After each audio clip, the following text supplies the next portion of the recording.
Hello everyone, welcome back. Myself MP from Universal Institute, Kottakkal.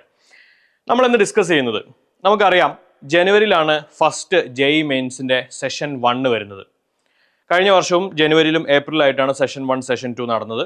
So ആ ജനുവരിയിലേക്ക് ഇപ്പോൾ ഇനി September October November December 4 മാസം സമയം കൂടെ ഉള്ളൂ. +2 പഠിച്ചുകൊണ്ടിരിക്കുന്ന സ്റ്റുഡൻസിന് എക്സാം എഴുതാൻ പറ്റും. അതിൽ +1ൻ്റെ സിലബസും +2ൻ്റെ കംപ്ലീറ്റ് സിലബസും ഉണ്ടാവുകയും ചെയ്യും. അപ്പോൾ നമുക്കറിയാം ഒരു ടൈറ്റ് ഷെഡ്യൂളാണ് നമ്മൾ ഉണ്ടാവുക. JEE മെയിൻസിൻ്റെ പ്രീവിയസ് ഇയർ ക്വസ്റ്റ്യൻസ് ഒക്കെ +1ൻ്റെ എല്ലാ ചാപ്റ്റേഴ്സും നമ്മൾ ചെയ്ത് കഴിഞ്ഞോ, അതല്ലെങ്കിൽ ഏതൊക്കെ ചാപ്റ്ററാണ് നമ്മൾ ഫോക്കസ് ചെയ്യേണ്ടത്, ഏതൊക്കെ സബ്ജക്റ്റിൽ ഏതൊക്കെ ചാപ്റ്റേഴ്സിൽ അല്ലെങ്കിൽ ഏതൊക്കെ ടോപ്പിക്കിലാണ് വെയിറ്റേജ്, ഈ വക കാര്യങ്ങൾ ഒരു 4-5 വർഷത്തെ ട്രെൻഡ്, ഓരോ വർഷവും ഓരോ ചാപ്റ്ററിന് എത്ര ക്വസ്റ്റ്യൻസ് വീതം ചോദിക്കാറുണ്ട്, അതിൻ്റെ ഒരു പാറ്റേൺ ആണ് നമ്മൾ ഈ ഒരു വീഡിയോയിലൂടെ ഉദ്ദേശിക്കുന്നത്. 30 ക്വസ്റ്റ്യൻ ആണ് ഓരോ സബ്ജക്റ്റിനും. അതിൽ തന്നെ 25 ക്വസ്റ്റ്യൻസ് ആണ് നമ്മൾ അറ്റൻഡ് ചെയ്യുന്നത്. നമുക്കറിയാം ഫിസിക്സിലാണ് സിലബസിൽ കാര്യമായ വ്യത്യാസങ്ങൾ വരാത്ത ഒരു സബ്ജക്റ്റ് എന്ന് പറയുന്നത്. അത് നീറ്റ് ആണെങ്കിലും JEE ആണെങ്കിലും ഫിസിക്സിൽ കാര്യമായ ഒരു വ്യത്യാസം വന്നിട്ടില്ല. കുറച്ച് ടോപ്പിക്സ് അവിടെ ഇവിടെയൊക്കെ ആയിട്ട് ഡെലീറ്റ് ചെയ്തിട്ടുള്ളൂ. ആ ഫിസിക്സിൽ 28 ചാപ്റ്റേഴ്സ് ആണ്. 30 ക്വസ്റ്റ്യൻസ് ആൻഡ് 28 ചാപ്റ്റേഴ്സ് എന്ന് പറയുമ്പോൾ on an average we can say that ഒരു ചാപ്റ്ററിന് ഒരു ക്വസ്റ്റ്യൻ ആണെന്ന് പറയാം. പക്ഷേ പലപ്പോഴും ചില ചാപ്റ്ററുകളിൽ നിന്ന് ചില സിറ്റുവേഷൻസിൽ 3 ക്വസ്റ്റ്യൻസ് വരെ ചോദിച്ചിട്ടുണ്ട്. ചില ചാപ്റ്ററുകൾ മിക്കവാറും പല ഷിഫ്റ്റുകളിലും പല പേപ്പറുകളിലും ചില ചാപ്റ്ററുകൾ റെപ്രസെന്റ് ചെയ്യാതെയും കിടക്കുന്നുണ്ടാവും. അപ്പോൾ ഒരു ചാപ്റ്ററിന് ഓൺ ആൻ ആവറേജ് ഒരു ക്വസ്റ്റ്യൻ ആണ് ഉണ്ടാവുക. എന്നാൽ നമുക്കറിയാം ചില ചാപ്റ്ററുകളിൽ നിന്ന് ചില ഷിഫ്റ്റുകളിൽ ചില ക്വസ്റ്റ്യൻ പേപ്പറുകളിൽ 3 ക്വസ്റ്റ്യൻസ് വരെ ചോദിച്ചിട്ടുണ്ട്. അതുപോലെ തന്നെ ചില ചാപ്റ്റേഴ്സിൽ നിന്ന് ക്വസ്റ്റ്യൻസ് ഇല്ലാത്ത സാഹചര്യവും വന്നിട്ടുണ്ട്. അപ്പോൾ കഴിഞ്ഞ വർഷങ്ങളിൽ ഏതൊക്കെ ചാപ്റ്ററിന് എത്ര വീതം ക്വസ്റ്റ്യൻസ് ആണ് വന്നിട്ടുള്ളത്, ഏതാണ് വെയിറ്റേജ് കൂടുതലുള്ളത്, ഏത് ടോപ്പിക്സ് ഏതൊക്കെ ചാപ്റ്റേഴ്സ് ആണ് നമ്മൾ നിർബന്ധമായും ഫോക്കസ് ചെയ്യേണ്ടത്. നമുക്കറിയാം JEE മെയിൻസ് കഴിഞ്ഞ വർഷമൊക്കെ അത്യാവശ്യം നല്ല ഹൈ സ്കോർ വന്നാൽ തന്നെ നല്ല പെർസെൻറ്റേജിലേക്ക് എത്തുന്നുണ്ടാവുന്നുള്ളൂ. കാരണം ചില ഷിഫ്റ്റുകളിലെ ക്വസ്റ്റ്യൻസ് ഈസി ആകുമ്പോൾ നമുക്ക് നന്നായിട്ട് സ്കോർ ചെയ്തേ മതിയാവുകയുള്ളൂ. എന്നാൽ ചില ടഫ് ഷിഫ്റ്റുകൾ ഉണ്ടാവാറുണ്ട്. അപ്പോൾ ഏതായാലും നീറ്റ് എക്സാം പോലെ വെരി ഹൈ സ്കോറിംഗ് എക്സാം അല്ലാത്തതുകൊണ്ട് നമുക്ക് ചില ചാപ്റ്റേഴ്സ് ഒക്കെ വേണമെങ്കിൽ നമുക്കൊരു സൈഡിലേക്ക് മാറ്റിവെച്ച് ഇമ്പോർട്ടൻ്റ് ആയിട്ടുള്ള ചാപ്റ്റേഴ്സ് ഫോക്കസ് ചെയ്യാവുന്നതാണ്. അപ്പോൾ അതൊക്കെ മനസ്സിലാക്കാൻ വേണ്ടിയിട്ടാണ് നമ്മളിങ്ങനെ ഒരു സബ്ജക്റ്റ് ഫിസിക്സ് സബ്ജക്റ്റിലെ വെയിറ്റേജ് നോക്കുന്നത്. സോ ആദ്യത്തെ പോയിന്റ് ക്ലാസ് വൈസ് വെയിറ്റേജ് എന്ന് വെച്ചാൽ 11th-ലും 12th-ലുള്ള ചാപ്റ്റേഴ്സ് കമ്പയർ ചെയ്യുമ്പോൾ ഈക്വൽ നമ്പർ ഓഫ് ചാപ്റ്റേഴ്സ് ആണ്. 14 ചാപ്റ്റർ +1, 14 ചാപ്റ്റർ +2. അതിൽ ഓരോ ചാപ്റ്ററിലും അല്ലെങ്കിൽ +1-ൽ എത്ര ക്വസ്റ്റ്യൻസ്, +2 ടോപ്പിക്കിന് എത്ര ക്വസ്റ്റ്യൻസ്. 2019 നോക്കിക്കഴിഞ്ഞാൽ +2-ന് 55 ക്വസ്റ്റ്യൻസും 45 ക്വസ്റ്റ്യൻസ് +1-ൽ നിന്നും, അതായത് 40 in the sense percentage 55% questions +2-ൽ നിന്നും 45% ക്വസ്റ്റ്യൻസ് +1-ൽ നിന്നുമാണ് ചോദിച്ചിട്ടുള്ളത്. ആ ഒരു ഡിഫറൻസ് എന്ന് വെച്ചാൽ ഇവിടെ ഒരു 10 ക്വസ്റ്റ്യൻ അല്ലെങ്കിൽ 5 ക്വസ്റ്റ്യൻ അങ്ങോട്ടും ഇങ്ങോട്ടുള്ള വ്യത്യാസം ഉണ്ടെങ്കിൽ അത് ഒരു 2020-ലേക്ക് വന്നപ്പോൾ ചെറിയ സ്ലൈറ്റ്ലി 51-49 എന്ന് പറയുന്ന ഡിഫറൻസിലേക്ക് വന്നു. വീണ്ടും 51-49 ആണ്, പിന്നെ 54-46 ആണ്. എന്ന് വെച്ചാൽ ആ ഒരു ഡിഫറൻസ് വന്നിട്ട് 2024-ൽ എന്ന് വെച്ചാൽ ലാസ്റ്റ് ഇയറിലെ നമ്പർ ഓഫ് ക്വസ്റ്റ്യൻസ് എക്സാക്ട് 50-50 ആണ്. അത് നമുക്ക് പ്രതീക്ഷിക്കാൻ പറ്റില്ല. എപ്പോഴും ഒരു സ്ലൈറ്റ് എഡ്ജ് +2 ചാപ്റ്റേഴ്സിനാണുള്ളത്. അതിന്റെ കാരണവും നമുക്ക് മനസ്സിലാവും. ഇനി ഏതൊക്കെ ചാപ്റ്ററിനാണ് കൂടുതൽ ക്വസ്റ്റ്യൻസ് ചോദിക്കുന്നത് എന്ന് നോക്കുമ്പോൾ സോ സ്ലൈറ്റ്ലി +2 ചാപ്റ്റേഴ്സിൽ നിന്നാണ് കൂടുതൽ ക്വസ്റ്റ്യൻസ് ചോദിച്ചിട്ടുള്ളത്.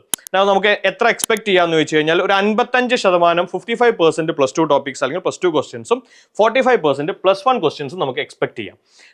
യൂണിറ്റ് വൈസ് എന്ന് വെച്ച് കഴിഞ്ഞാൽ ഒരു മൊഡ്യൂൾ ആയിട്ട് നമ്മൾ കൺസിഡർ ചെയ്യുകയാണെങ്കിൽ ഫിസിക്സ് നമുക്ക് മെക്കാനിക്സ് ഉണ്ട്, ഇലക്ട്രോ മാഗ്നറ്റിസം ഉണ്ട്, ഒപ്റ്റിക്സ് ഉണ്ട്, അതുപോലെ തന്നെ മോഡേൺ ഫിസിക്സിന്റെ ഭാഗങ്ങളുണ്ട്. അപ്പോൾ അങ്ങനെ ഒരു യൂണിറ്റ് വൈസ് കമ്പയർ ചെയ്യുകയാണെങ്കിൽ ഡെഫിനറ്റ്ലി ഏറ്റവും കൂടുതൽ ക്വസ്റ്റ്യൻസ് ചോദിക്കുന്ന ഭാഗം എല്ലാ വർഷവും ഇലക്ട്രോ മാഗ്നറ്റിസം, തൊട്ടടുത്തായിട്ട് മെക്കാനിക്സിന്റെ 1.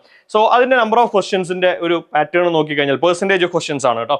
പാറ്റേൺ നോക്കിക്കഴിഞ്ഞാൽ ഇലക്ട്രോ മാഗ്നറ്റിസം 2019 മുതൽ 2024 വരെ നമുക്ക് കണ്ടു കഴിഞ്ഞാൽ ഒരു 29%, 27%, 24, 27, 28 എന്ന് വെച്ച് കഴിഞ്ഞാൽ ടോട്ടൽ 100%-ൽ ഒരു 1/4-ലും കൂടുതൽ ഇലക്ട്രോ മാഗ്നറ്റിസം, ഓൾമോസ്റ്റ് 25%-ൽ എബവ് എന്തായാലും ഇലക്ട്രോ മാഗ്നറ്റിസം ക്വസ്റ്റ്യൻ ചോദിക്കുന്നുണ്ട്. അതേ വെയിറ്റേജ് ഏറെക്കുറെ നിങ്ങൾക്ക് മെക്കാനിക്സ് 1-നും കാണാം. ഇലക്ട്രോ മാഗ്നറ്റിസം എന്ന് പറയുന്ന സെക്ഷൻ ഇലക്ട്രോസ്റ്റാറ്റിക്സിൽ സ്റ്റാർട്ട് ചെയ്തിട്ട് second year +2 electrostatics, potential and capacitance, current, moving charges, man's and matter, EMI, AC എന്ന് പറയുന്ന 7 ചാപ്റ്ററുകളാണ്. മെക്കാനിക്സ് 1 എന്ന് പറയുന്നത് 1D, 2D, laws of motion, work, rotation, gravitation വരുന്ന ചാപ്റ്റേഴ്സിനെയാണ് നമ്മൾ മെക്കാനിക്സ് 1 എന്ന് പറയുന്നത്. തൊട്ടടുത്ത് അതിന്റെ തൊട്ട് പിന്നതായിട്ട് മെക്കാനിക്സ് 2 ഉണ്ട്. മെക്കാനിക്സ് 2 എന്ന് പറയുന്നത് സോളിഡ്സ്, ഫ്ലൂയിഡ്സ്, ഓസിലേഷൻ വേവ്സ് ആണ്. മിസലേനിയസ് ആയിട്ട് EM വേവ്സ്, സെമി കണ്ടക്ടേഴ്സ്, അങ്ങനെയുള്ള കുറച്ച് ചാപ്റ്റേഴ്സ് അവിടെ ഇവിടെയൊക്കെ ആയിട്ടുള്ളതാണ് മിസലേനിയസ് എന്ന് പറയുന്നത്. Modern physics, atoms, nuclear and dual nature. അവിടെ മനസ്സിലാക്കേണ്ട കാര്യം മോഡേൺ ഫിസിക്സ് 11% ആണ് കഴിഞ്ഞ വർഷം വന്നിട്ടുള്ളത്. ഒരു 10% around 9 to 10% around modern physics ചോദിക്കാറുണ്ട്. പക്ഷേ ആ 3 ചാപ്റ്റേഴ്സും വളരെ കുഞ്ഞു ചാപ്റ്റേഴ്സ് ആണ്. ആറ്റംസും ന്യൂക്ലിയം വളരെ ചെറുതാണ്, ഡ്യുവൽ നേച്ചറും അതെ. അപ്പോൾ ചെറിയ 3 ചാപ്റ്റേഴ്സ് പഠിച്ചു കഴിഞ്ഞാൽ നല്ലൊരു ശതമാനം ക്വസ്റ്റ്യൻസ് അതിന്റെ സൈസ് വെച്ച് കമ്പയർ ചെയ്യുമ്പോൾ നമുക്ക് അറിയാം ഇലക്ട്രോസ്റ്റാറ്റിക്സ് അല്ലെങ്കിൽ മെക്കാനിക്സിലെ റൊട്ടേഷൻ വർക്ക് എന്നൊക്കെ പറയുന്ന വലിയ വലിയ ചാപ്റ്റേഴ്സ് ആണ്. അതുമായിട്ട് കമ്പയർ ചെയ്യുമ്പോൾ atoms, nuclei and dual nature എന്ന് പറയുന്ന 3 ചെറിയ ചാപ്റ്റേഴ്സ് പഠിച്ചു കഴിഞ്ഞാൽ അത് സൈസ് വെച്ച് കമ്പയർ ചെയ്യുമ്പോൾ മോഡേൺ ഫിസിക്സിന് നല്ല വെയിറ്റേജ് ഉള്ളതായിട്ട് നമുക്ക് മനസ്സിലാക്കാൻ പറ്റും. കാരണം പഠിച്ചെടുക്കാനും വളരെ ഈസിയാണത്. പക്ഷേ പ്രത്യേകം ശ്രദ്ധിക്കേണ്ട കാര്യം അത് +2 സിലബസിലെ അവസാനത്തേക്കുള്ള ചാപ്റ്റേഴ്സ് ആണ്. അതും കൂടെ നമ്മൾ ജനുവരി സെഷന് മുന്നേ നിർബന്ധമായും കവർ ചെയ്തിരിക്കണം. ഒപ്റ്റിക്സ് വൺസ് അഗൈൻ ഒരു 6-7% ക്വസ്റ്റ്യൻസ് ഒപ്റ്റിക്സിൽ നിന്ന് വരുന്നുണ്ട്. അത് 2 ചാപ്റ്റേഴ്സ്, റേ ഒപ്റ്റിക്സും വേവ് ഒപ്റ്റിക്സ് ആണ്. തെർമോഡൈനാമിക്സ് എന്ന് പറയുന്ന സെക്ഷനിൽ 2019 അതിന്റെ വെയിറ്റേജ് കൂടുതലാണെന്ന് വേണമെങ്കിൽ നമുക്ക് പറയാം. 11-10% ക്വസ്റ്റ്യൻസ് ഉള്ളത്. കഴിഞ്ഞ പ്രാവശ്യം അത് വെറും 7% ആയിട്ടുണ്ട്. ചില ആളുകൾക്ക് തെർമോഡൈനാമിക്സ് ബോറിംഗ് ആയിരിക്കും. അപ്പോൾ നിങ്ങൾ അത് മാറ്റി വെക്കണോ, അത് കൺസിഡർ ചെയ്യാതിരിക്കണോ വേണ്ടയോ എന്നുള്ളത് നിങ്ങളുടെ തീരുമാനമാണ്. But this is the unit wise weightage. Next, അപ്പോൾ ഇതിൽ നിന്ന് മനസ്സിലാക്കേണ്ട ഒരു കാരണവശാലും ഒഴിവാക്കാൻ പാടില്ലാത്തത് ഇലക്ട്രോ മാഗ്നറ്റിക്സും മെക്കാനിക്സ് 1, പിന്നെ ബാക്കി നിങ്ങൾക്ക് അഡീഷണൽ ആയിട്ട് ഏതൊക്കെ പഠിച്ചെടുക്കാൻ പറ്റുമോ അതൊക്കെ ചെയ്തുകൊണ്ടിരിക്കുക എന്ന് മനസ്സിലാക്കുക. ചാപ്റ്റർ വൈസ് ഇപ്പം നമ്മൾ ഒരു സെക്ഷൻ വൈസ് ആണ് നോക്കിയെങ്കിൽ ചാപ്റ്റർ വൈസ് വെയിറ്റേജ് നോക്കിക്കഴിഞ്ഞാൽ കഴിഞ്ഞ 5 വർഷത്തെ ചാപ്റ്റർ വൈസ് വെയിറ്റേജ് നോക്കിക്കഴിഞ്ഞാൽ ദ മോസ്റ്റ് ഇമ്പോർട്ടൻറ്റ് ചാപ്റ്റർ, ഏറ്റവും കൂടുതൽ ക്വസ്റ്റ്യൻസ് ചോദിക്കുന്ന chapter, it's none other than current electricity. അത് ജെഇക്കും അതെ നീറ്റിനും അങ്ങനെ തന്നെയാണ്. 4 ക്വസ്റ്റ്യൻസ് ഒക്കെ നീറ്റിലും ചോദിക്കാറുണ്ട് കറണ്ട് ഇലക്ട്രിസിറ്റിയിൽ.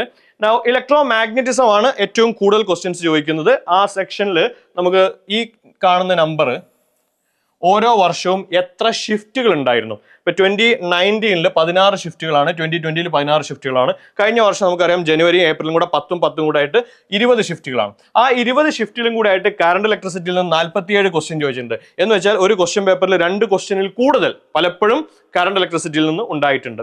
അതിന്റെ മുന്നത്തെ വർഷം 24 പേപ്പറിൽ നിന്നായിട്ട് 50 ക്വസ്റ്റ്യൻ ചോദിച്ചിട്ടുണ്ട്. So more than 2 question on an average, more than 2 question ഓരോ പേപ്പറിലും കറണ്ട് ഇലക്ട്രിസിറ്റിയിൽ നിന്ന് സാധാരണ കാണാറുണ്ട്. കറണ്ട് ഇലക്ട്രിസിറ്റി കഴിഞ്ഞാൽ പിന്നെ ഏറ്റവും വെയിറ്റേജ് വരുന്നത് ഇലക്ട്രോസ്റ്റാറ്റിക്സ്. ഒബ്വിയസ്ലി 2 ചാപ്റ്ററും കൂടാണ് നമ്മൾ പറയുന്നത് കേട്ടോ. കപ്പാസിറ്റൻസ് സെപ്പറേറ്റ് ആണ്. So electric charges and fields and potential എന്ന് പറയുന്ന ആ ഒരു ഭാഗമാണ് ഇലക്ട്രോസ്റ്റാറ്റിക്സ് കൊണ്ട് ഉദ്ദേശിക്കുന്നത്. പിന്നെ moving charges and magnetism, alternating current, electromagnetic induction, capacitance and magnetic properties of matter. Magnetics and matter എന്ന് പറഞ്ഞ സെക്ഷനാണ് ഈ ഒരു ടോപ്പിക്കിൽ ഏറ്റവും വെയിറ്റേജ് കുറഞ്ഞ ചാപ്റ്റർ. അപ്പം current electricity, electrostatics, moving charges, EMI, AC എന്നൊക്കെ പറയുന്ന സെക്ഷൻ ഒരു കാരണവശാലും നമുക്ക് ഒഴിവാക്കാൻ പറ്റില്ല. കാരണം അത് തന്നെയാണ് ഇലക്ട്രോ മാഗ്നറ്റിസം എന്ന് പറഞ്ഞ സെക്ഷൻ. അതിലാണ് ഏറ്റവും കൂടുതൽ ക്വസ്റ്റ്യൻസ് ചോദിക്കാറുള്ളത്. നൗ അടുത്ത ഒരു സെക്ഷനിലേക്ക് കടന്നു കഴിഞ്ഞാൽ, അതായത് മെക്കാനിക്സ് 1. മെക്കാനിക്സ് 1 നമ്മൾ ഏത് ഫസ്റ്റ് ഇയറിന്റെ ആദ്യത്തെ സെക്ഷൻ. അവിടെ ഏറ്റവും കൂടുതൽ ക്വസ്റ്റ്യൻസ് ചോദിക്കുന്ന ചാപ്റ്റർ ലോസ് ഓഫ് മോഷൻ ആണ്. കഴിഞ്ഞ വർഷത്തെ ട്രെൻഡിനനുസരിച്ച് 20 ക്വസ്റ്റ്യൻ പേപ്പറുകളിൽ നിന്നായി, അതായത് 20 ഷിഫ്റ്റുകളിൽ നിന്നായി 26 ക്വസ്റ്റ്യൻ. എന്ന് വെച്ചാൽ ഓൺ ആൻ ആവറേജ് ഒരു ക്വസ്റ്റ്യൻ എന്തായാലും ലോസ് ഓഫ് മോഷനിൽ നിന്ന് കാണും. നൗ അതിന്റെ മുന്നത്തെ ട്രെൻഡ് നോക്കുകയാണെങ്കിൽ ഇതിപ്പോൾ 16 പേപ്പറിൽ നിന്നായിട്ട് 6 ക്വസ്റ്റ്യൻ 9 ക്വസ്റ്റ്യൻ ഒക്കെ ആയിരുന്ന സമയത്തിൽ നിന്നാണ് ലോസ് ഓഫ് മോഷന്റെ വെയിറ്റേജ് കൂടിക്കൊണ്ടിരിക്കുന്നത്. പിന്നെ ലോസ് ഓഫ് മോഷനെ പറ്റി എനിക്ക് പ്രത്യേകം പറയാനുള്ളൊരു പോയിന്റ്, ആ ഒരു ഭാഗത്ത് നമുക്ക് ഇന്ന ചാപ്റ്ററിൽ നിന്നാണെന്ന് വളരെ സ്ട്രിക്റ്റ് ആയിട്ട് പറയാൻ പറ്റാത്ത സാഹചര്യം ഉണ്ടാവാറുണ്ട്. കാരണം ചില ക്വസ്റ്റ്യൻസ് നമ്മൾ വർക്ക് എനർജി പോലുള്ള കൺസെപ്റ്റ് ലോസ് ഓഫ് മോഷനും കൂടെ ക്ലബ് ചെയ്തിട്ടാവും നമുക്ക് യൂസ് ചെയ്യേണ്ടി വരിക. അപ്പോൾ ഇത് ഇന്ന ചാപ്റ്റർ ആണെന്ന് ഉറപ്പിച്ച് പറയാൻ പറ്റാത്ത സാഹചര്യം ഉണ്ടാവും. Anyway, laws of motion, gravitation, okay, motion in 1 dimension, work energy power, rotational motion. Even though rotational motion നമുക്കറിയാം വലിയ ചാപ്റ്റർ ആണ്, ടഫ് ചാപ്റ്റർ ആണ്. എന്നാലും അതിൽ നിന്നുള്ള ക്വസ്റ്റ്യൻസിന്റെ എണ്ണം നോക്കുമ്പോൾ ഓൺ ആൻ ആവറേജ് 20 പേപ്പറിൽ 20 ക്വസ്റ്റ്യൻ എന്ന് പറഞ്ഞാൽ ഓൺ ആൻ ആവറേജ് ഒരു ക്വസ്റ്റ്യൻ പേപ്പറിൽ ഒരു ക്വസ്റ്റ്യൻ റൊട്ടേഷണൽ മോഷൻ ചോദിക്കുന്നു. നൗ മാത്തമാറ്റിക്സ് ഇൻ ഫിസിക്സ്, ഏറ്റവും ബിഗിനിങ് നമ്മൾ വെക്ടേഴ്സ് ഒക്കെ വരുന്ന ഭാഗം, units and dimensions, centre of mass and collision, അത് സെപ്പറേറ്റ് ആയിട്ടാണ് റൊട്ടേഷണൽ മോഷന്റെ. അപ്പോൾ അഡീഷണൽ ആയിട്ട് വരുമ്പോൾ ക്വസ്റ്റ്യൻസ് എണ്ണം കൂടുതലുണ്ടാവും. മോഷൻ ഇൻ 2 ഡയമെൻഷൻ എന്നൊക്കെ പറയുന്ന സെക്ഷൻസിന്റെ വെയിറ്റേജ് ഈ രീതിയിലാണ്. അപ്പം സ്വാഭാവികമായിട്ടും ലോസ് ഓഫ് മോഷൻ വളരെ ഈസി ആയിട്ട് പഠിച്ചെടുക്കാൻ പറ്റുന്ന ഒരു ചാപ്റ്ററാണ് ഗ്രാവിറ്റേഷൻ. മോഷൻ ഇൻ 1 ഡയമെൻഷൻ നിർബന്ധമായിട്ട് എല്ലാ ചാപ്റ്ററിലേക്കും കണക്ഷൻ വരുന്നതാണ്. വർക്ക് എനർജി പവർ, ആ ഒരു രീതിയിലാണ് ആ സെക്ഷന്റെ chapter wise weightage. Okay, now mechanics 2 അതേപോലെ തന്നെ മിസലേനിയസ്. മെക്കാനിക്സ് 2 എന്ന് പറയുമ്പോൾ chapters fluids, solids, oscillation, waves and sound എന്ന് പറയുന്ന ആ ചാപ്റ്റേഴ്സ് ആണ്. ആ ചാപ്റ്റേഴ്സ് 20 പേപ്പറിൽ നിന്നായിട്ട് ഫ്ലൂയിഡ്സിൽ 25 question. So on an average ഒരു ക്വസ്റ്റ്യൻ പേപ്പറിൽ ഒരു ക്വസ്റ്റ്യൻ ഉണ്ടായിട്ടുണ്ട്. സോളിഡ്സിനും അതേപോലെ തന്നെ ഓസിലേഷൻ വേവ്സിനൊക്കെ അതുമായിട്ട് കമ്പയർ ചെയ്യുമ്പോൾ കുറച്ചും കൂടെ വെയിറ്റേജ് കുറവാണ്. അതിന്റെ ഇവിടെ നിങ്ങളുടെ ട്രെൻഡ് നോക്കിക്കഴിഞ്ഞാൽ വൺസ് അഗെയിൻ ക്വസ്റ്റ്യൻസിന്റെ എണ്ണം കൂടിയിട്ടുണ്ട്, ഷിഫ്റ്റിന്റെ എണ്ണം കൂടിയിട്ടുണ്ട്. സോ കൂടുതൽ കാര്യമായിട്ടൊന്നും പറയാനില്ല. അത് കഴിഞ്ഞ ശേഷം മിസലേനിയസിൽ semiconductor, EM waves, experimental physics, communication systems syllabus 2024 ഒഴിവാക്കിയിട്ടുണ്ട്. അതുകൊണ്ടാണ് ഈ ഭാഗം ബ്ലാങ്ക് ആയി കിടക്കുന്നത്. അതിൽ സെമി കണ്ടക്ടേഴ്സ് എന്ന് പറഞ്ഞ ചാപ്റ്ററിൽ ഇപ്പൊ ട്രാൻസിസ്റ്റർ എന്ന് പറഞ്ഞ ടോപ്പിക് കഴിഞ്ഞ വർഷത്തെ സിലബസിൽ നിന്ന് റിമൂവ് ചെയ്തിട്ടുണ്ട്. എന്നിരുന്നാലും 20 ക്വസ്റ്റ്യൻ പേപ്പറുകളായിട്ട് 22 ക്വസ്റ്റ്യൻ എന്ന് വെച്ചാൽ ഓൺ ആൻ ആവറേജ് ഒരു ക്വസ്റ്റ്യൻ ചോദിക്കുന്നുണ്ട്. അതിൽ തന്നെ പലപ്പോഴും ക്വസ്റ്റ്യൻ ചോദിക്കാറുള്ളത് ലോജിക് ഗേറ്റ്സ് ആണ്. വളരെ ഈസി ആയിട്ടുള്ള ഒരു ഭാഗമാണ്. അത് നിർബന്ധമായിട്ട് നിങ്ങൾ പഠിച്ചിരിക്കണം. മോഡേൺ ഫിസിക്സ്, അവിടെയാണ് ഞാൻ പറഞ്ഞത് atomic physics, dual nature, nuclear physics, atoms, nuclear, dual nature. അതിൽ തന്നെ ന്യൂക്ലിയയിലെ റേഡിയോ ആക്ടിവിറ്റി അല്ലെങ്കിൽ ലോ ഓഫ് റേഡിയോ ആക്ടിവിറ്റിയുമായി ബന്ധപ്പെട്ടുള്ള ക്വസ്റ്റ്യൻസ് ആ ഒരു ടോപ്പിക് ഒഴിവാക്കിയിട്ടുണ്ട്. അതുകൊണ്ടാണ് ഇപ്രാവശ്യം അതിൽ നിന്ന് ക്വസ്റ്റ്യൻസ് കുറഞ്ഞിട്ടുള്ളത്. നോക്കിയേ, 20 ക്വസ്റ്റ്യൻ പേപ്പറുകളിൽ നിന്നായിട്ട് 23 അറ്റോമിക് ഫിസിക്സിൽ, ഡ്യുവൽ നേച്ചർ 22 ക്വസ്റ്റ്യൻ ഒക്കെ എന്ന് പറയുമ്പോൾ ആ പറയുന്ന ഓരോ ചെറിയ ചാപ്റ്ററിൽ നിന്നും ആറ്റംസ്, ന്യൂക്ലിയർ, ഡ്യുവൽ നേച്ചർ 3 ചെറിയ ചാപ്റ്റേഴ്സ് ആണ്. അതിൽ നിന്ന് ഓൺ ആൻ ആവറേജ് ഒരു ക്വസ്റ്റ്യൻ ചോദിക്കുന്നു. സോ നിർബന്ധമായിട്ട് നിങ്ങളത് പഠിച്ചിരിക്കണം. ഓക്കെ, തെർമോഡൈനാമിക്സ് ആ ചാപ്റ്ററിന്റെ വെയിറ്റേജ് ഏറെക്കുറെ കുറഞ്ഞു വരുന്ന പോലെയാണ് നമുക്ക് കാണുന്നത്. ഇവിടെ 16 പേപ്പറിൽ നിന്നായിട്ട് 15 ക്വസ്റ്റ്യൻ ചോദിച്ചിരുന്ന സമയത്ത് ഇവിടെ 20 പേപ്പറിൽ വെറും 16 ക്വസ്റ്റ്യൻസേ ഉള്ളൂ. നമ്മൾ നേരത്തെ കണ്ടതാണ് തെർമോഡൈനാമിക്സിന്റെ വെയിറ്റേജ് സ്ലൈറ്റ്ലി ഒന്ന് കുറഞ്ഞിട്ടുണ്ട് കഴിഞ്ഞ വർഷത്തെ ഒരു 2024 ക്വസ്റ്റ്യൻ പേപ്പേഴ്സ് അനലൈസ് ചെയ്യുമ്പോൾ. അവിടെയും കൈനറ്റിക് തിയറി ഓഫ് ഗ്യാസസ് പറയുമ്പോൾ തെർമൽ പ്രോപ്പർട്ടീസ് തെർമോഡൈനാമിക്സിനേക്കാളും ചെറിയ ചാപ്റ്ററാണ് കൈനറ്റിക് തിയറി ഓഫ് ഗ്യാസസ്. അവിടെ നിന്ന് ഓൺ ആൻ ആവറേജ് ഒരു പേപ്പറിൽ ഒരു ക്വസ്റ്റ്യൻ എന്ന് പറയുന്ന രീതിയിൽ ഈ കഴിഞ്ഞ വർഷം ക്വസ്റ്റ്യൻസ് ചോദിച്ചിട്ടുണ്ട്. നൗ ഒപ്റ്റിക്സ് എന്ന് പറയുമ്പോൾ wave optics, ray optics similar weightage ആണ്. നമുക്കറിയാം റേ ഒപ്റ്റിക്സ് ആണ് കൂടുതൽ വലിയ ചാപ്റ്റർ. എന്നിരുന്നാലും ക്വസ്റ്റ്യൻസിന്റെ എണ്ണം ഓൾമോസ്റ്റ് സെയിം ആണ്. കഴിഞ്ഞ വർഷം 2023 അങ്ങനെയല്ല, വേവ് ഒപ്റ്റിക്സ് ക്വസ്റ്റ്യൻ കുറവും റേ ഒപ്റ്റിക്സിൽ ഒരുപാട് ക്വസ്റ്റ്യൻസ് ചോദിച്ചിട്ടുണ്ട്. എല്ലാ വർഷവും അങ്ങനെ തന്നെയാണ്. ആക്ച്വലി 16 ക്വസ്റ്റ്യൻ വേവ് ഒപ്റ്റിക്സ് എന്ന് ചോദിക്കുമ്പോൾ റേ ഒപ്റ്റിക്സിന് 31 ക്വസ്റ്റ്യൻസ് ചോദിച്ചിട്ടുണ്ട്. പക്ഷേ കഴിഞ്ഞ വർഷം it's almost the same. So അതിന് ഈക്വൽ വെയിറ്റേജ് ആയിട്ട് നമുക്ക് പരിഗണിക്കാവുന്നതാണ്. ഓക്കെ, അപ്പോൾ ഇതൊക്കെ നമ്മൾ പറഞ്ഞു കഴിഞ്ഞാൽ ഇനി നമ്മൾ ഏത് ചാപ്റ്റർ പഠിക്കണം എന്ന് നോക്കുകയാണെങ്കിൽ ചാപ്റ്റർ വൈസ് ഏറ്റവും കൂടുതൽ നമുക്ക് മാർക്ക് സ്കോർ ചെയ്യാൻ പറ്റുന്ന ചാപ്റ്റേഴ്സിന്റെ ഒരു ലിസ്റ്റാണ് നമ്മളിവിടെ കാണിക്കുന്നത്. ഓഫ് കോഴ്സ് ഏറ്റവും കൂടുതൽ ക്വസ്റ്റ്യൻസ് കറന്റ് ഇലക്ട്രിസിറ്റി. അതിൽ നിങ്ങൾക്ക് ഇങ്ങനെ നോക്കിക്കഴിഞ്ഞാൽ നമ്മൾ പറഞ്ഞ 2 മെയിൻ ടോപ്പിക്സ് ഇലക്ട്രോ മാഗ്നറ്റിസവും മെക്കാനിക്സ് 1 കാണാം. ഇത് ഇലക്ട്രോ മാഗ്നറ്റിസം, മെക്കാനിക്സ് 1. മെക്കാനിക്സ് 2 നിന്നൊരു chapter fluids, alternating current electro magnetism, mechanics 1, atomic physics. ആ കൂട്ടത്തിൽ കണ്ടതൊക്കെ അറ്റ്ലീസ്റ്റ് ഒരു ആവറേജ് സൈസ് ചാപ്റ്റർ ആണെങ്കിൽ അറ്റോമിക് ഫിസിക്സ്, ആറ്റംസ് എന്ന് പറയുന്ന ചാപ്റ്റർ വളരെ ചെറിയൊരു ചാപ്റ്റർ ആണ്. അതിന്റെ വെയിറ്റേജ് ഈ കൂട്ടത്തിലുണ്ട്. Semiconductors, dual nature.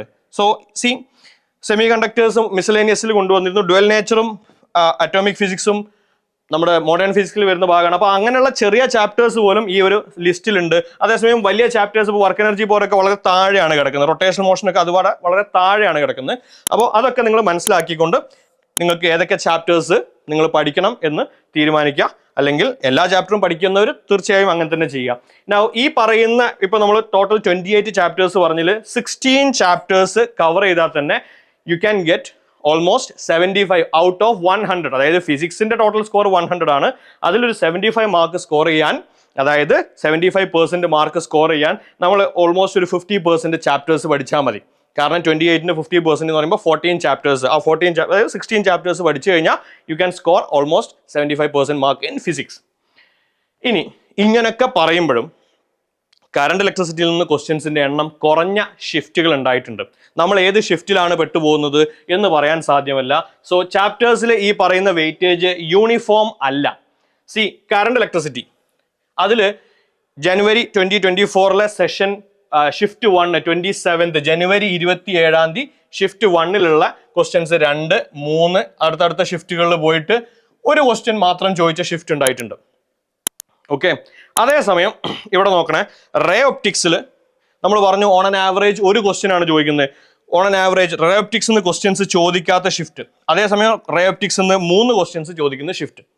അപ്പോൾ നമ്മൾ വൺസ് അഗൈൻ ഇവിടെ റൊട്ടേഷണൽ മോഷനിൽ നിന്ന് ക്വസ്റ്റ്യൻസ് ചോദിക്കാത്ത ഷിഫ്റ്റ്, അതുപോലെ ഓൾട്ടർനേറ്റിംഗ് കറണ്ടിൽ നിന്ന് ക്വസ്റ്റ്യൻസ് ഇല്ലാത്ത 2 or 3 ഷിഫ്റ്റുകൾ. ഇവിടെയൊക്കെ റൊട്ടേഷണൽ മോഷൻ ഓൾട്ടർനേറ്റിംഗ് കറണ്ടിൽ നിന്ന് ക്വസ്റ്റ്യൻ ഇല്ല. ലോസ് ഓഫ് മോഷന് ക്വസ്റ്റ്യൻ ഇല്ല. ലോസ് ഓഫ് മോഷൻ നമ്മൾ അത്യാവശ്യം വെയിറ്റേജ് പറയുന്ന ചാപ്റ്റർ ആണ്. അവിടെ നിന്ന് ക്വസ്റ്റ്യൻസ് വരാത്ത ഇവിടെ ഒരു ഗ്യാപ്പ് കാണുന്നുണ്ട്. That is motion in 1 dimension. Okay, അപ്പോൾ അങ്ങനെയൊക്കെ നമ്മൾ വെയിറ്റേജ് ഒക്കെ പറഞ്ഞു കഴിഞ്ഞാലും ചില ചാപ്റ്റേഴ്സിന് ചില സ്ഥലം വർക്ക് എനർജി പോകുന്ന ക്വസ്റ്റ്യൻസ് വരാത്ത സെക്ഷൻ. അതേപോലെ റേ ഒപ്റ്റിക്സിൽ നിന്ന് ക്വസ്റ്റ്യൻസ് ഇല്ലാത്തതുകൊണ്ട് നോക്കിയേ, റേ ഒപ്റ്റിക്സ് നിന്ന് 3 ക്വസ്റ്റ്യൻ ചോദിക്കുന്ന ഷിഫ്റ്റുകളുണ്ട്, അതേസമയം റേ ഒപ്റ്റിക്സ് നിന്ന് ക്വസ്റ്റ്യൻസ് ഇല്ലാത്ത ഷിഫ്റ്റുകളുണ്ട്. നമ്മൾ ഏത് ഷിഫ്റ്റിലാണ് വന്നു പോകുന്നത് എന്ന് നമുക്ക് ഉറപ്പിച്ച് പറയാൻ പറ്റില്ല, അല്ലെങ്കിൽ നമ്മൾ എത്തിപ്പെടുന്ന ഷിഫ്റ്റിൽ എത്ര ക്വസ്റ്റ്യൻസ് വരും എന്നുള്ളത് ഉറപ്പിക്കാൻ പറ്റില്ല. സോ ഒരു നോൺ യൂണിഫോമിറ്റി അവിടെ ഉണ്ട്. അത് മനസ്സിലാക്കിക്കൊണ്ട് പരമാവധി ചാപ്റ്റേഴ്സ് പഠിക്കൽ തന്നെയാണ് നമ്മുടെ ഉദ്ദേശം. എന്നിരുന്നാലും നിങ്ങൾക്ക് സമയക്കുറവ് കൊണ്ടോ അല്ലെങ്കിൽ നിങ്ങൾക്ക് പഠിച്ചെത്താൻ പറ്റാത്തത് കൊണ്ടോ നിങ്ങൾ ചില ചാപ്റ്റേഴ്സ് ഒഴിവാക്കാൻ വിചാരിക്കുകയാണെങ്കിൽ ആ വെയിറ്റേജ് നോക്കിയിട്ട് തന്നെ ആ ചാപ്റ്റേഴ്സ് ഏതൊക്കെ സെലക്ട് ചെയ്യണം എന്നുള്ളത് തീരുമാനിക്കാം. നൗ ഏപ്രിൽ അറ്റംപ്റ്റിലേക്ക് വന്നു കഴിഞ്ഞാൽ അവിടെയുണ്ട് ഇലക്ട്രോസ്റ്റാറ്റിക്സിൽ നിന്ന് ക്വസ്റ്റ്യൻസ് ഇല്ലാത്ത സെക്ഷൻസ് ഉണ്ട്. കറണ്ട് ഇലക്ട്രിസിറ്റിയിൽ നിന്ന് 3 ക്വസ്റ്റ്യൻസ് ചോദിക്കുന്ന ഷിഫ്റ്റുകളുണ്ട്, 3 ക്വസ്റ്റ്യൻസ് ഉള്ളതുണ്ട്, അങ്ങനെയൊക്കെ വന്നിട്ടുണ്ട്. അതേപോലെ ചില വലിയ ചാപ്റ്റേഴ്സ് എസ്പെഷ്യലി ഇലക്ട്രോസ്റ്റാറ്റിക്സ് നിന്ന് ക്വസ്റ്റ്യൻസ് ചോദിക്കാത്ത, അതേസമയം ഗ്രാവിറ്റേഷനിൽ നിന്ന് 3 ക്വസ്റ്റ്യൻസ് ചോദിച്ചിട്ടുള്ള ഷിഫ്റ്റുകളുണ്ട്. നൗ അപ്പോൾ ആ ഒരു നോൺ യൂണിഫോമിറ്റി പല ചാപ്റ്ററുകളിലും പല ഷിഫ്റ്റുകളിലും പല സെഷനുകളിലും സംഭവിക്കുന്നുണ്ട് എന്ന് മനസ്സിലാക്കുക. ഇനി ജനുവരി സെഷനും ഏപ്രിൽ സെഷനും കമ്പയർ ചെയ്യുമ്പോൾ 99% സ്കോർ ചെയ്യണമെങ്കിൽ ജനുവരിയിൽ 2024 81 മാർക്കാണ് നിങ്ങൾ സ്കോർ ചെയ്യേണ്ടതെങ്കിൽ ഏപ്രിൽ സെഷനിലേക്ക് വരുമ്പോൾ ദാറ്റ്സ് 85 മാർക്സ്. എന്ന് വെച്ച് കഴിഞ്ഞാൽ ഏപ്രിൽ സെഷനിൽ 99% കൂടുതൽ മാർക്ക് വേണം. അത് 2023 ആ ഡിഫറൻസ് അവിടെയുണ്ട്. 79 സ്കോർ ചെയ്യുന്നിടത്ത് 82 സ്കോർ ചെയ്യണം. 78 നിന്ന് 82 എന്ന് വെച്ചാൽ 4 മാർക്ക് 5 മാർക്കിന്റെ ഒക്കെ വ്യത്യാസം അവിടെ നിങ്ങൾക്ക് കാണാം. ഓക്കെ, ഇത് ഓരോ സബ്ജക്റ്റിലും ഉണ്ടാവും, കെമിസ്ട്രിയിലും ഉണ്ടാവും, മാത്തമാറ്റിക്സിലും ഉണ്ടാവും. മൊത്തത്തിൽ ഒരു 10-15 മാർക്കിന്റെ ഡിഫറൻസ് ഒരു സെയിം പെർസെൻറ്റേജിൽ ജനുവരിയേക്കാളും മാർക്ക് കൂടുതൽ വേണം ഏപ്രിൽ ഷിഫ്റ്റിലാണ് നമ്മൾ സെഷനിലാണ് നമ്മൾ പറയുന്നതെങ്കിൽ. അതേസമയം ഒരു 95% വന്നു കഴിഞ്ഞാൽ അവിടെ 59 നിന്ന് 67 ഓക്കെ, ദാറ്റ്സ് ഓൾമോസ്റ്റ് 8 മാർക്സിന്റെ ഡിഫറൻസ് ഉണ്ട്. അത് 2023 57 to 64 7 മാർക്കിന്റെ ഡിഫറൻസ് ഉണ്ട്. അപ്പോൾ സ്വാഭാവികമായിട്ടും ഈ കമ്പാരിസണിൽ നിങ്ങൾക്ക് മനസ്സിലാക്കാൻ പറ്റുന്ന കാര്യം നല്ല പെർസെൻറ്റേജ് വാങ്ങാൻ ഏറ്റവും ഈസി ആയിട്ടുള്ളത് ജനുവരി സെഷനാണ്. സോ ആ സെഷനിലേക്ക് തന്നെ പരമാവധി നിങ്ങൾ പ്രിപ്പയർ ചെയ്യുക. ഈ ചാപ്റ്റേഴ്സിന്റെ വെയിറ്റേജ് മനസ്സിലാക്കിക്കൊണ്ട് ഡ്യുവൽ നേച്ചർ, ആറ്റംസ്, ന്യൂക്ലിയർ പോലത്തെ ചാപ്റ്റേഴ്സ് ഞാൻ ഒന്നും കൂടെ സ്ട്രെസ് ചെയ്യുകയാണ്. അതുപോലെ തന്നെ ഇലക്ട്രോ മാഗ്നറ്റിസം ആൻഡ് മെക്കാനിക്സ് 1 ഇതാണ് ഏറ്റവും കൂടുതൽ വെയിറ്റേജ് വരുന്ന 2 മെയിൻ മൊഡ്യൂൾസ്. സോ ആ ചാപ്റ്റേഴ്സ് പ്രത്യേകം ശ്രദ്ധിച്ചുകൊണ്ട് നമുക്ക് ഇൻട്രസ്റ്റിംഗ് ആയിട്ടുള്ള ചാപ്റ്റേഴ്സും പഠിച്ചെടുക്കാൻ പറ്റുന്ന ചാപ്റ്റേഴ്സും എത്രയും പെട്ടെന്ന് ജനുവരി സെഷൻ തന്നെ ഫോക്കസ് ചെയ്തുകൊണ്ട് പഠിക്കുക. Wish you all the very best. Thank you for watching.